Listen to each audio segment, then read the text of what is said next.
Pyramids, temples, tombs. These ancient wonders promise even greater secrets, still to be found under the sands of Egypt.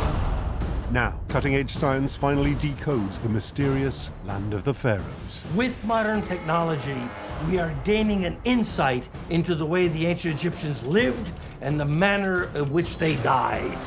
This time, the mysteries behind the decline and fall of ancient Egypt. Did volcanic eruptions thousands of miles from Egypt help take down the Pharaohs? Climatic and political instability, that's when it's going to cause a major change. Can scientists recreate the face of a wealthy woman who lived in ancient Egypt's final years? We're essentially bringing her back to life. For the ancient Egyptians, this is life after death. And are the monuments that did survive Egypt's fall now doomed to destruction? We risk losing Egypt's heritage forever. Ancient clues unearthed, long-lost evidence re-examined, precious artifacts brought into the light of the 21st century. These are Egypt's Unexplained Files.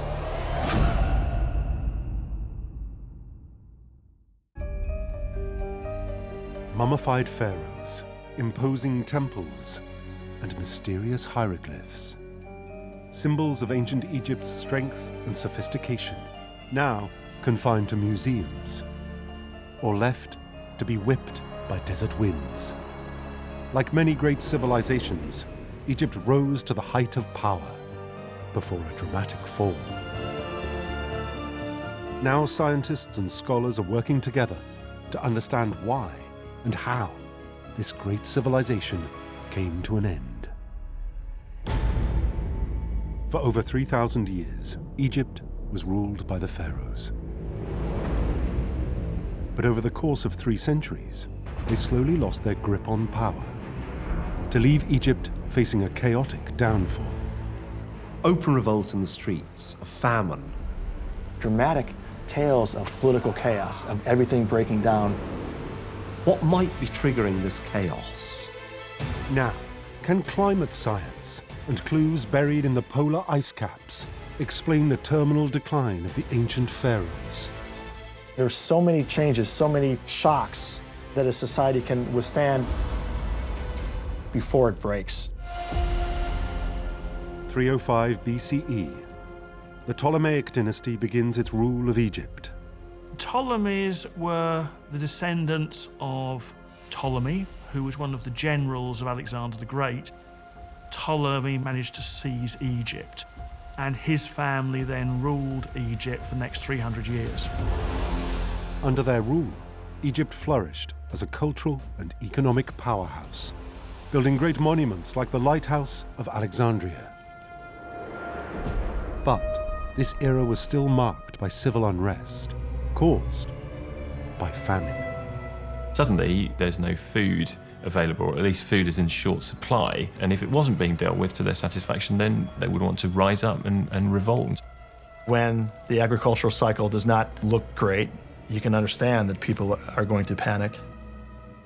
The king is someone who is supposed to promote justice and order and destroy chaos.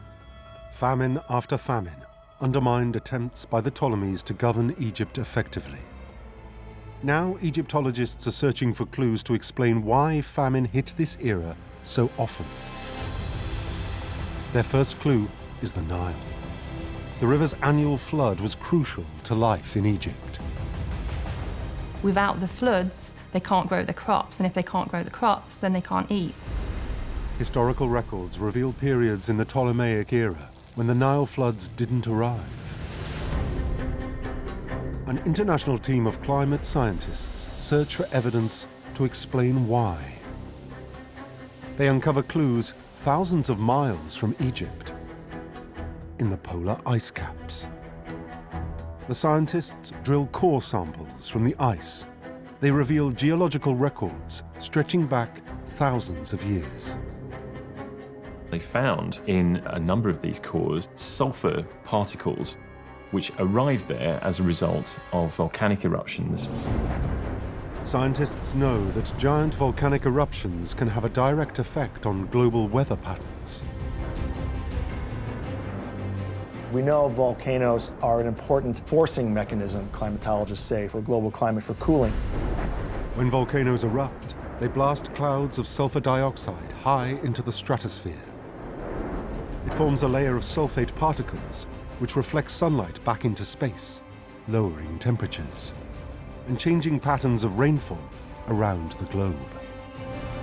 It has to be a certain size eruption that puts sulfates and ash into the stratosphere and that circulates globally or hemispherically, that reduces the amount of sun hitting the Earth's surface, which in turn affects how the monsoon is operating. Now scientists ask if volcanic eruptions could explain the failure of the Nile to flood in Ptolemaic Egypt. Researchers analyze the ice cores in their field labs. They detect spikes in the concentration of sulfate particles, which allows them to date ancient volcanic eruptions with astonishing precision. For the volcanic record in the ice cores in Greenland or the Antarctic, we can understand volcanic eruptions in a sequence plus or minus a single year. What's really interesting about this for Egyptian history is that those eruptions seem to have taken place in the Ptolemaic period. But could these eruptions really have affected the flooding of the Nile? Research teams at NASA create computer simulations to test the theory. Scientists can measure temperature changes, reconstruct temperature patterns in the world, reconstruct rainfall patterns in the world in some detail. The computer modeling reveals the mass of sulfate particles from volcanic eruptions in the northern hemisphere pushes the monsoon rains further south, away from Egypt, starving the River Nile of water. As a direct result of these eruptions, there is suppressed rainfall in Africa and particularly around the area of Ethiopia, which would directly affect the Nile. Large eruptions and multiple eruptions closely spaced together can perturb a river like the Nile for sometimes a decade, possibly even longer. Researchers now compare the dates of these volcanic eruptions with the dates of famine and social unrest in Egypt. They uncover a compelling link. In the 40s BC, we have evidence from the ice cores of major eruptions happening throughout the globe. And in Egypt, we have the Roman writer Pliny recording the Nile has reached its lowest ebb ever seen. This results in major starvation throughout Egypt and also in major civil unrest. Surely this must be more than mere coincidence. The two pieces of information, the historical and the scientific, are really working together to build a bigger, clearer picture of this. The Ptolemies finally lost control of Egypt to the Romans in 30 BCE. But science has now revealed that it was not just the Romans they had to battle.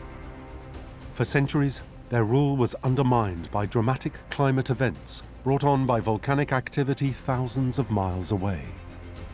Climatic instability coming at the same time as political instability, that's when it's going to cause a major change. We have outsiders sitting on the throne of Egypt, and what the Egyptians see is starvation. They see the Nile failing to flood. They have genuine concerns about the people who are running the country. The climate change undoubtedly destabilizes Egypt.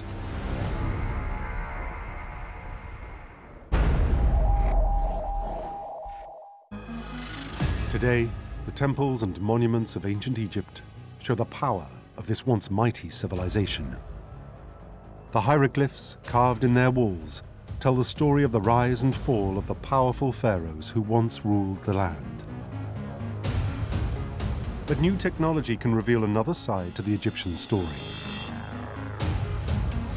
That of ordinary individuals overlooked by history, now revealed by science. Hidden deep in the vaults of an Australian university, the long-forgotten head of an unidentified mummy. This mummified head had been in storage. It'd basically been left in the vaults for near 100 years. Now, can this mummy's head reveal vital clues to the life and death of an individual from one of the last generations to live under the rule of the Pharaohs? And can the very latest 3D printing technology reveal their true face? Can we say anything about who this person was? When did they live? How did they die? 2016. A long-forgotten mummified head is discovered in a collection at the University of Melbourne. Experts are unsure of its origins. They turn to radiocarbon dating and analyze a fragment of detached bandage from the head. This process can reveal when this person may have lived and died. Radiocarbon dating, it's one of the greatest tools for archaeologists and scientists. We can actually give a date range. Scientists reveal the mummified head dates to between 300 BCE and 30 BCE, the final years of Egypt's last pharaohs, the Ptolemies. Now, researchers want to find out what clues this individual could reveal about this remarkable era. But they're worried that after nearly a century locked in a vault, the head may have deteriorated. Because the head was wrapped, there may be decay happening beneath the bandages. There was a great concern that its condition had worsened and was continuing to worsen, and something needed to be done. For the first time in 90 years, the head is scientifically examined. It's tightly bound in bandages, darkened with embalming oils, evidence of the highest grade of mummification, and a major clue to who this person was. The very fact that this individual had been mummified suggests that they are part of Egypt's elite. Mummification was a time-consuming, expensive process. The team hopes the head will reveal further clues to this person's story. But there's a problem. The bandages are preventing the team from studying the skull in detail, and removing them is out of the question. To actually unwrap the mummy would be, slightly undignified and disrespectful. After all, this is the remains of a deceased human being who was very deliberately wrapped in this way, and they wanted, as far as possible, to maintain that. Science offers a solution: a CT scan. It allows researchers to see right inside the head without damaging the bandages. They're astonished by what is revealed. Far from having deteriorated, the skull is in near perfect condition. It allows researchers to take precise measurements that determine the gender and age of this ancient Egyptian. Based on the bone structure, the angle of the jaw, the roundness of the eye sockets, this was definitely the skull of a woman. To determine the age, the first thing that we would look at is the teeth. They was able to age, this is a young female in her sort of 18 to early 20s. The researchers name this woman Meritamun. It means beloved of Amun, the king of the gods in ancient Egypt. Meritamun would have witnessed great changes to the Egyptian way of life, brought about by the Ptolemies. They influenced Egyptian culture in numerous ways. The Greek language becomes established as the principal administrative language. They introduce currency, architecture, and art takes on a new Greek influence. And this is the world in which Meritamun lived. Meritamun may have been of high status, but researchers discover evidence in the CT scans that while she may have enjoyed the privileges of wealth, she also endured agonizing pain. The scans reveal missing teeth, vast amounts of tooth decay, and exposed dental roots. For the ancient Egyptians, tooth decay frequently came about from the amount of sand that was to be found in processed foods. And this sand would gradually erode the enamel of the teeth, exposing the roots and causing severe pain at a time when there really was no dental medicine to speak of. This is a vivid insight into the agony Meritamun endured right up to the day she died.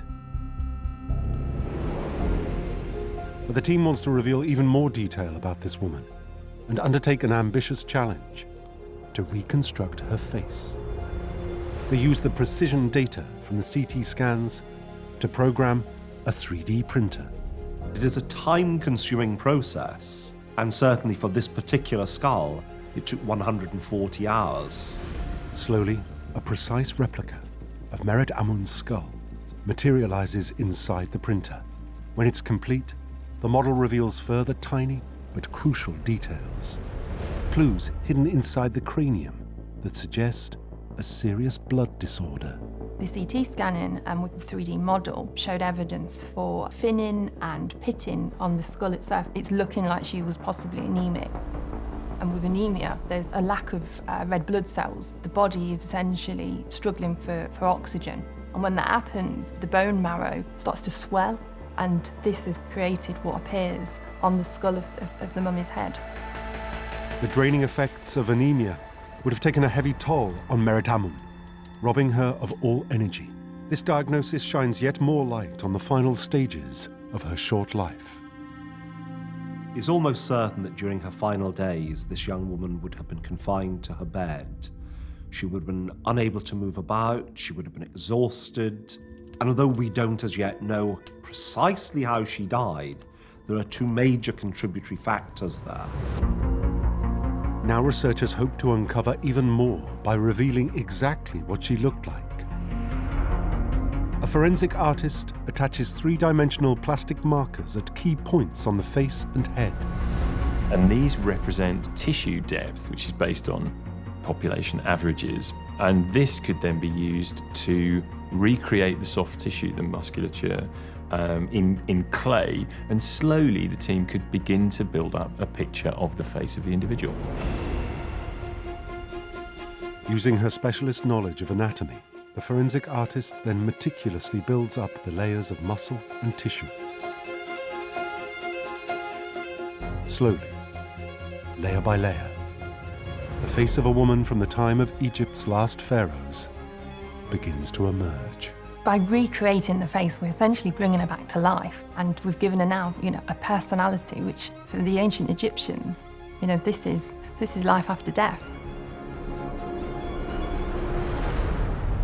Finally, the true face of Meritamun is revealed. She was a high-status young woman who lived over 2,000 years ago, witnessed the unique rule of Egypt's last pharaohs, and may have succumbed to the debilitating effects of anemia and severe, untreated dental infection. Through this process, we have now recreated a young woman, and we have shown not just an object in a museum, but someone who once lived and breathed in ancient Egypt.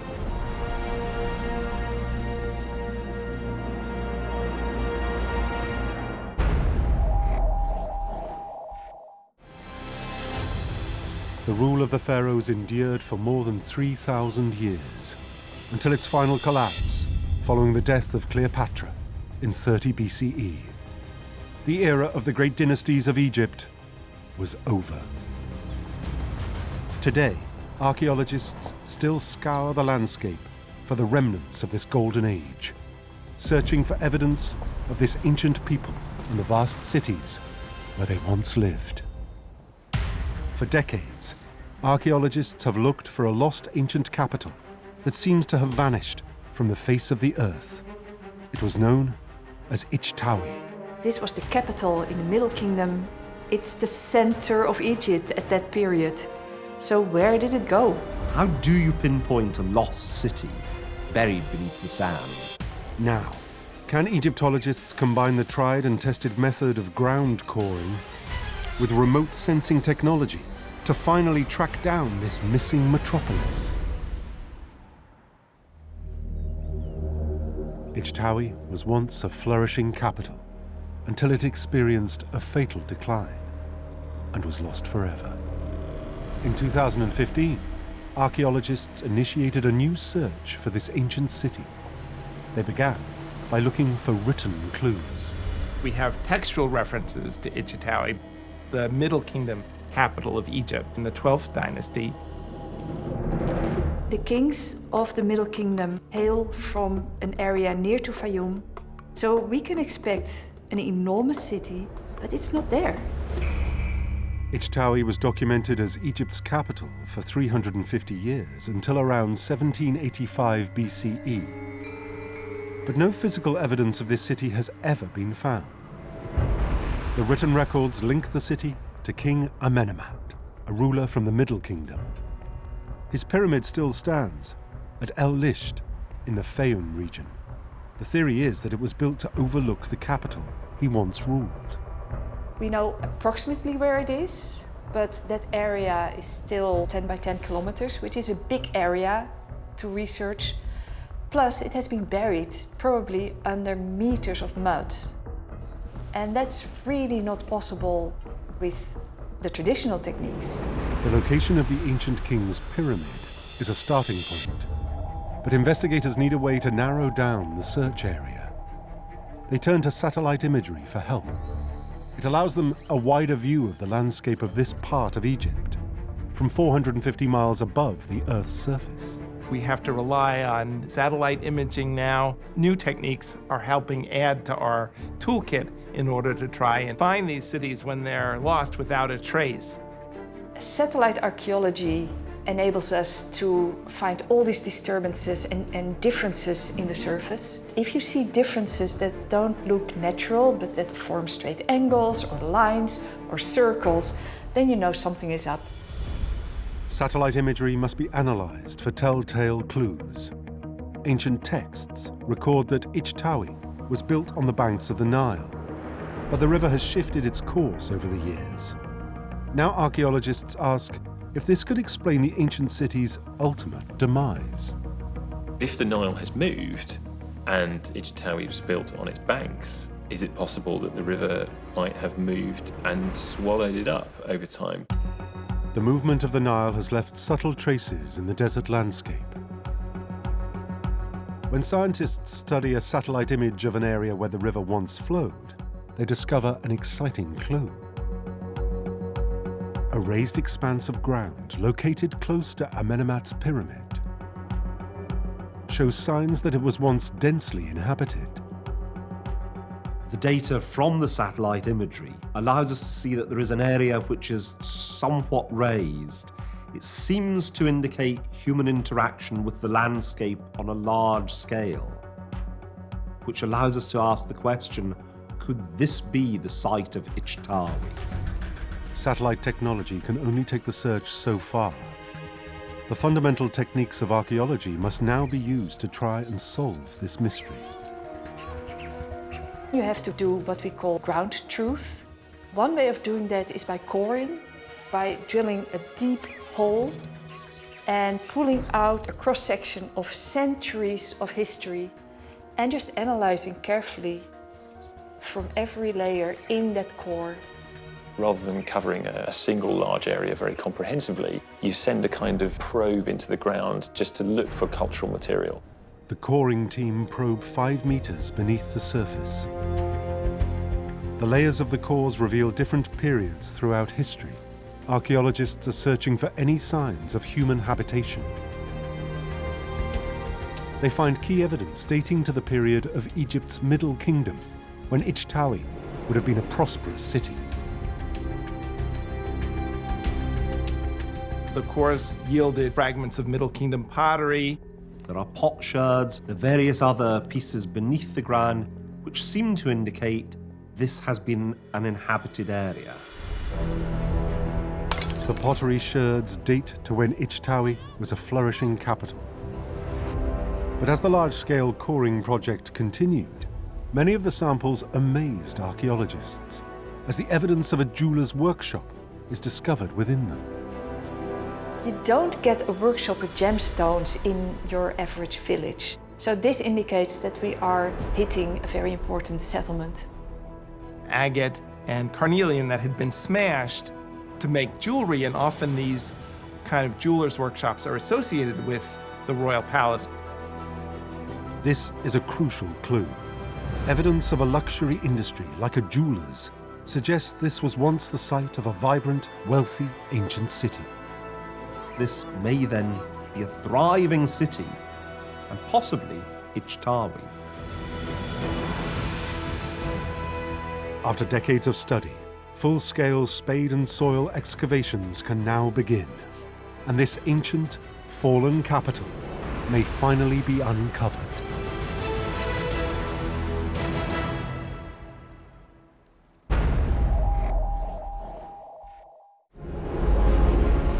Egypt's breathtaking cities were once the envy of the ancient world. But eventually these great capitals declined, to be buried beneath the desert sands. Thousands of years later, archaeologists treasure every clue they unearth, and conservationists battle to protect what remains of this once great civilization. Precious ancient sites and artifacts are under attack, as new discoveries are found submerged in water. This is a major threat to the archaeology of Egypt. Now, cutting-edge satellite technology is being used to try to explain why archaeological sites that were once dry as dust are now soaking wet. How might we explain this bizarre phenomenon? 2017, a suburb east of Cairo, and an incredibly rare find is made. A 2,600-year-old monument of Pharaoh Santik I. Excavators discovered, quite by chance, a colossal 26-foot-high quartzite statue. But archaeologists are dismayed by the conditions the statue is found in. The soil is waterlogged. Even though the statue was found not too far beneath the surface, it was as though the statue had to be pulled out of a pool of water. This is not an isolated incident. At the 2,000-year-old Kom el-Shokafar catacombs of Alexandria, rising groundwater has damaged the breathtaking stonework. It took emergency engineering works in 2019 to save it. Meanwhile, at the colossal Temple of Luxor, the stones are being eroded by water damage. We're beginning to see signs of surface damage on the stonework and on the carvings and on the reliefs, appearing as a crystallized white powder on the stonework itself. And in its most extreme examples, whole areas of carving just simply crumble to dust. Clearly, this is putting some of the country's major archaeological sites at severe risk. Scientists are trying to find out where this water's coming from and how they can hold it back. Many researchers believe the root of this problem can be traced back to the 1960s and the construction of an engineering giant, the Aswan High Dam. This was undertaken to provide Egypt with hydroelectric power, but also to allow the land in the Nile Valley to be farmed throughout the year. The dam provided water for the crops by flooding extensive areas. Several of Egypt's ancient monuments had to be relocated, along with over 90,000 citizens. But 50 years after its completion, the problem of rising water is getting worse. Modern scientists are studying the landscape for clues to explain why. Scientists are using remote sensing and GIS techniques to look at how the land has changed over the last few decades. Analysts collect data from a camera known as the Advanced Spaceborne Thermal Emission and Reflection Unit. This is mounted on the Terra satellite, which orbits Earth. Satellite images taken over the course of the last 30 years allow scientists to show that urban areas have expanded and developed very rapidly with the loss of agricultural land. The images show changes to how the remaining farmland is being cultivated. Areas of the desert are now being reclaimed for farming, which means that water is now being introduced into parts of the country which were previously completely bone dry. Scientists believe that the flooding caused by the Aswan Dam to help farmers has also led to a rise in the level of groundwater. Now, as modern farming and irrigation intensifies, the water level is continuing to rise even further. All this agriculture requires an awful lot of water to sit on the land, more or less permanently, right the way throughout the year. And this has had a knock-on effect. They're basically pumping out more water from the Nile, and this is causing more of a runoff of water, which in turn is then going to affect the archaeological sites. Egypt is turning slowly into a swampland. Walls which were many meters away from any source of water now have water directly underneath them. For archaeologists, this is disastrous. Some of the nation's most important sites are facing imminent danger. But even more alarming, the rising waters may be destroying a multitude of undiscovered artifacts right now. The reasons why we have so much material from ancient Egypt is the dry conditions have meant that organic materials have survived. The rise in the water is worrying simply because it means that far less is going to be preserved. The more vulnerable ancient monuments are to things like rising groundwater, the more those things stand to be lost before archaeologists get to them. Now Egyptologists and scientists are working more closely than ever to search for and save Egypt's hidden history before it's too late. It's actually crucial that we act now to protect these monuments. We need to resolve this problem quickly and affordably. Otherwise, we risk losing Egypt's heritage forever.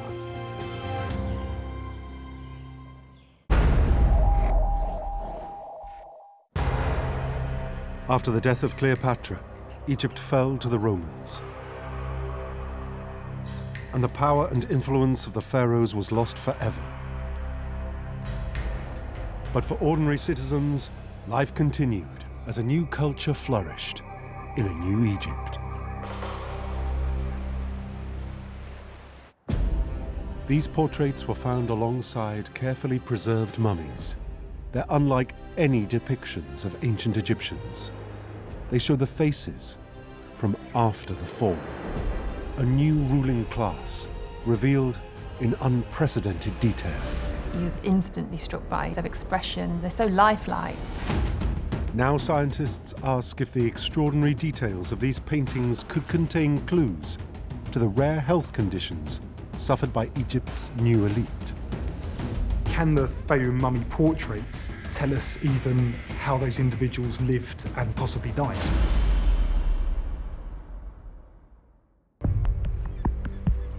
In 2016, a team at Chicago's Northwestern University analyzed a selection of striking images. They were discovered south of Cairo, in Fayum. Many of these portraits were found covering the face of a mummified body. Where earlier Egyptian artwork was highly stylized, these images are extraordinarily lifelike.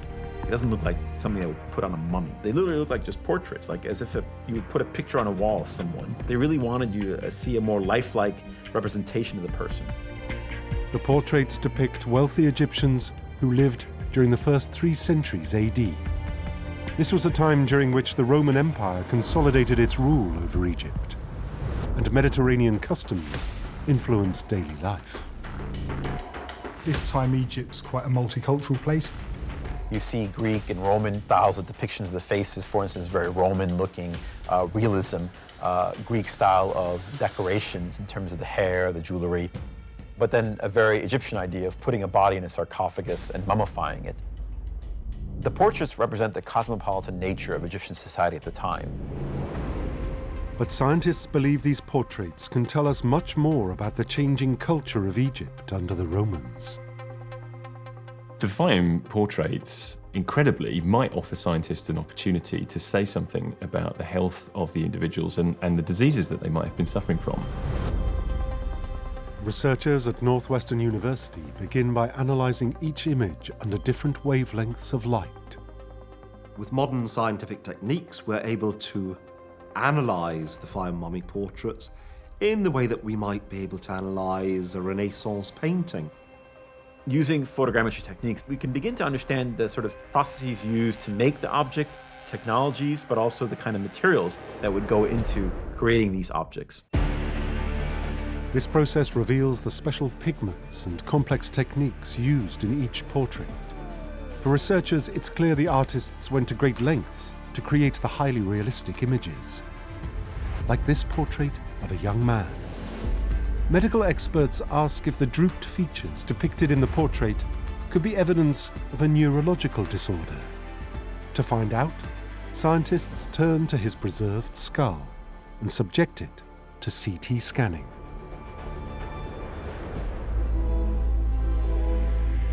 What appears in the portrait to have been an anomaly in the soft tissue on the face is backed up by the measurements from the skull. The individual was suffering from some kind of atrophy of the soft tissue and the bone underneath. The scientists concluded, therefore, that in this case, he was indeed suffering from Parry-Romberg syndrome. The study actually revealed significant neurological conditions, signs of a very rare condition, which is Parry-Romberg. And what this does is it actually causes shrinkage to the face. The details of the Fayum portraits may reveal even more. Scientists know that the evidence of neurological disorders can be found not just in the skull, but also in our eyes. Medical science is beginning to just use people's faces to recognize disease. For instance, strokes or other kinds of ailments that may occur can be recognized using a facial recognition software. The eye is often the first part of the body to be affected by neurological diseases. Researchers now ask whether the highly detailed depictions of eyes in the Fayum portraits could hold further clues to other disorders suffered by these Egyptians. We can begin to apply the same technologies to look at these ancient portraits. In modern medicine, doctors measure how light is reflected from a patient's corneas. If these corneal reflections are not symmetrical, it can be a sign of a neurological disorder. In the Fayum portraits, the corneal reflections are represented as flecks of white paint.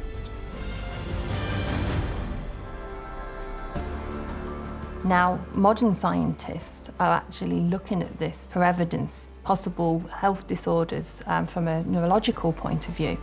Just like doctors diagnosing a modern patient, researchers measure the position of the corneal reflections. When they compare the results to data taken from the actual skulls, they're astonished. Scientists are able to say that the way the eyes look does suggest that they were accurately capturing what are the signs of neurological diseases. Science is telling us that these Fayum portraits are more than just pretty pictures. In many cases, it seems, the artists did accurately capture the conditions that some of these people were suffering from.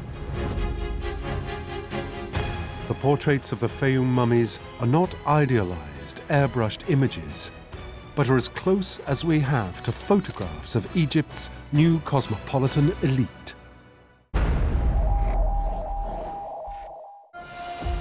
The Obelisk, one of Egypt's most prized monuments. Today, many lie scattered across the globe, in cities like New York, London, Paris, and Rome. They are now symbols of the fall of this great force of antiquity and the loss of its dominance to new seats of power. Only 28 Egyptian obelisks remain standing, each of them a towering giant. Obelisks are the ancient world's skyscrapers. And miles away, people could see these things standing tall. They're ancient feats of engineering. Now modern researchers are asking just how the Egyptians, equipped with only basic tools, carved these behemoths. Now it's almost miraculous how the ancient Egyptians create these amazing structures from solid granite. How did they do it, and what tools were they using? Obelisks could be over 100 feet tall, each carved from a single piece of granite, cut whole from the rock face. For the pharaoh who ordered this gargantuan task, the obelisk was a statement of divine authority. When you look at the form of obelisks, they end with this pyramid on top. That's a symbol of the sun god. So we're talking about the relationship between the king and the sun god. Obelisks really symbolize the entryways to the gods, the connection between our world with higher powers. Ancient Egyptians had to cut through solid granite, one of nature's hardest rocks.